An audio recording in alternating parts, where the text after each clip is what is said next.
আজকে আমি সবথেকে ইন্টারেস্টিং একটি কেক বানাতে চলেছি, যেটা আমার জীবনেও সবথেকে ইন্টারেস্টিং ছিল। আর আমি এটা দুটো ফ্রেন্ডের জন্য বানিয়েছিলাম। আর এই দুটো ফ্রেন্ড সারাক্ষণ ঝগড়া করতে থাকে, এর জন্য কিন্তু এদের নামটাও হয়েছে। একজনের নাম জিরাফ, আরেকজনের নাম হচ্ছে কুট্টি। তো তোমাদের ফ্রেন্ড সার্কেলের মধ্যে কার কার এরকম অদ্ভুত অদ্ভুত নাম হয়ে থাকে সেটা কিন্তু আমাকে অবশ্যই কমেন্ট করে জানিও। এখানে দুটো ফ্রেন্ডের বার্থডে যেহেতু একদিনেই পড়েছিল, তো ভেবেছি একটা কেকের ওপরেই দুটো ফ্রেন্ডকে একসাথে ড্র করে নিয়েছি আমি এখানে প্রথমে। তারপর এখানে ক্রিম দিয়ে কিন্তু তাদের ফেসটাকে তৈরি করে নিয়েছি। আর এখানে আমি কিন্তু হেয়ারটা দুজনেরই ইয়েলো কালারের মধ্যেই রেখেছি।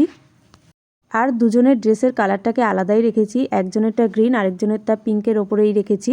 তো এই কেকটা তোমরা যত সহজে দেখতে পাচ্ছ যে আমি বানিয়ে ফেলছি, এটা বানাতে কিন্তু আমার অনেকটাই সময় লেগেছে।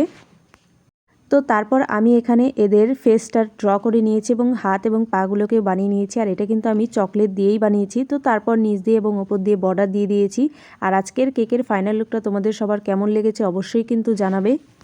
প্রথমে তো ভাবতেই পারিনি যে এই কেকটি এত সুন্দর দেখতে লাগবে। তো এই কেকটিকে তোমরা আমাকে 10-এর মধ্যে কত নাম্বার দিতে পারো অবশ্যই কিন্তু জানিও। তো চলো আজকের মতো টাটা।